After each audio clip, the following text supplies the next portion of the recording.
Sir Richard Branson, an eccentric billionaire and entrepreneur, was born in England in 1950, and he had started 3 businesses by the age of 20. Those first 2 businesses were growing Christmas trees and raising budgerigars. Both of those were started by the age of 16. And these are the budgerigars, which are also known as budgies. By the age of 20, he came out with Virgin Records. The record company signed the Sex Pistols,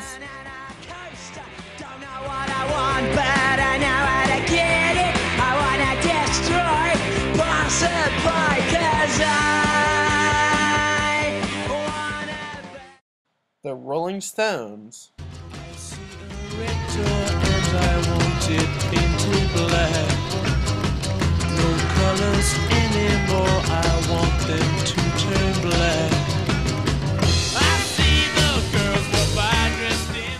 and Janet Jackson.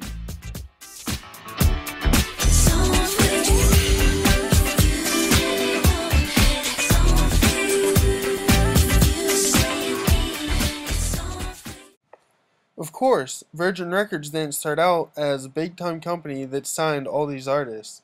It actually started out on Oxford Street in London as a small record retail store. Sir Branson decided to expand on his Virgin Mobile company by going with air travel, where he innovated the idea of having TVs on chairs. But why don't we listen to him speak more about Virgin?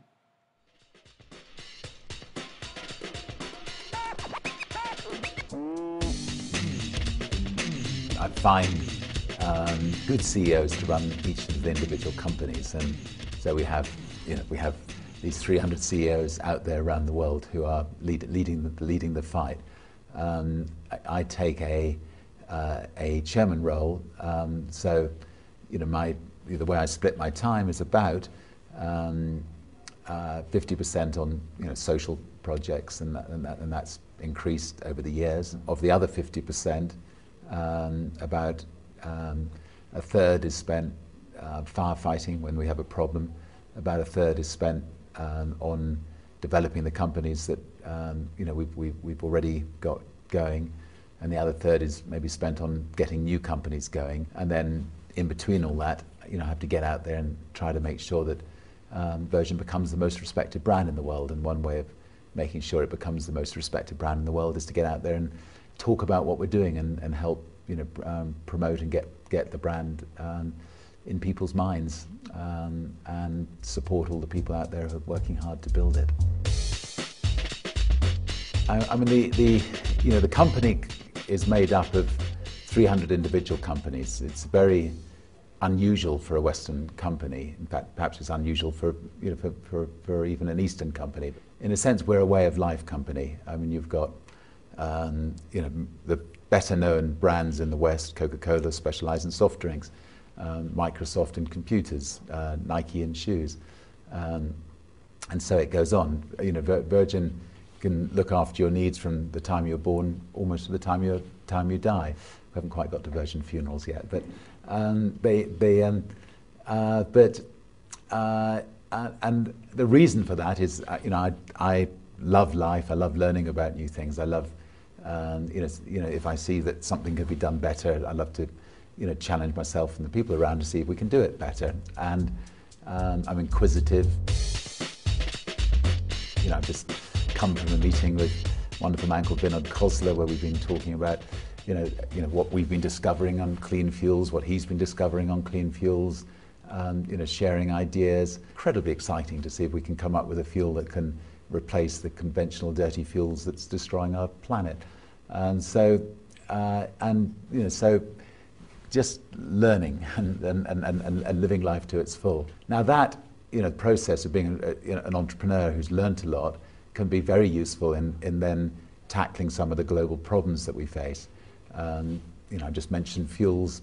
Massive problem that the world faces is global warming. It's going to affect all countries in the world, and in particular the poorer countries, and ultimately could literally mean the end of mankind itself. But man has the brains and the intelligence to do something about it, and you know, we're going to play a major part in trying to do something about it. And that's the kind of entrepreneurial, charitable, in a sense, you know, approach that we're now taking to new ventures. To fund his research in clean energy initiatives, whether it be solar energy, wind energy, or any other kind of natural resource, Richard Branson is using all the profits of his train and airline travel departments as capital for his venture. Along with clean energy, Sir Branson actually started a charity at 17 and is currently a trustee of multiple charities, such as the Virgin Healthcare Foundation, which deals with AIDS and health education. He is also a strong supporter of fighting global warming. Sir Richard's own charity that he created was Virgin Unite, which encourages all of his staff around the world to tackle tough social problems. Virgin Unite actually works and is built upon the belief that the only way we can address the scale of the challenges facing the world today is by revolutionizing the way businesses, government, and the social sector work together, driving business as a force for good. Well, I think the most important thing about running a company is to remember all the time what a company is. A company is simply a group of people, and as a leader of people, you have to be a great listener, you have to be a great motivator, you have to be very good at praising and looking for the best in people. You know, people are no different from flowers. If you water flowers, they flourish. If you praise people, they flourish, and that's a critical attribute of a leader. You know, there is a very thin dividing line between success and failure. Most people who set up in business without financial backing, they fail at some times in their lives. And you know, I've only just stayed at the right side of that dividing line. For instance, just after, you know, we had a record company, I was fed up flying on other people's airlines. I felt that the experience of flying on other people's airlines was an unpleasant one, and I decided to set up an airline. Our bank went into complete panic attack. And when I came back from doing the inaugural flight of Virgin Atlantic's very first flight from London to New York, I came back to find the bank manager sitting on my doorstep and informing me that they were going to close Virgin down on the Monday, and this was the Friday, and that I had 2 days to effectively pay them off the monies that they'd loaned us.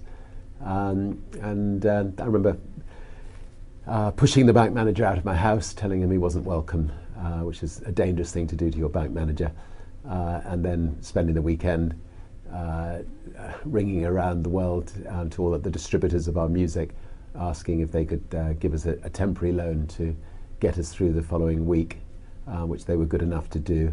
And by the end of the week, we'd changed banks. We'd actually managed to find a bank that was willing to lend us 30 times the overdraft facility that our bank had lent us, and we managed to survive. And I think, you know, the moral of that story is actually, you know, don't, you know, think of your bank as somebody that you're beholden to. I mean, don't, you know, I mean, people just don't move from one bank to another. Sometimes you need to be willing to step up and move your banks in the same way that you should step up and move your doctor on occasions. Or anyway, I learned from that lesson. Virgin does work very well without me. I mean, I used myself to build the brand, to build, you know, the sort of 300 or 400 companies around the world. But I also learnt the art of delegation. I have a fantastic team of people who run the Virgin companies, give them a lot of freedom to run the companies as if they were their own companies, give them the freedom to make mistakes. And you know, the Virgin brand is now maybe one of the top 20 brands in the world, well respected, And when my balloon bursts, Virgin will continue to flourish. And maybe I add the icing on the cake on occasions. Maybe they'll have to spend a bit more money on marketing. But fortunately, Virgin is in a state where it can live on healthily without me. What I find most interesting about Richard Branson is the spirit of having fun in life. He does all this work with Virgin, but expands into other things like Virgin Galactic, which allows a person to experience zero gravity through flights in suborbital space. He also has crossed the Atlantic Ocean in a boat in world record time. Across the Pacific at speeds of up to 245 miles per hour, and made a record-breaking flight trying to circumnavigate the Earth. One quote by Richard Branson says, "I don't think of work as work and play as play. It's all living."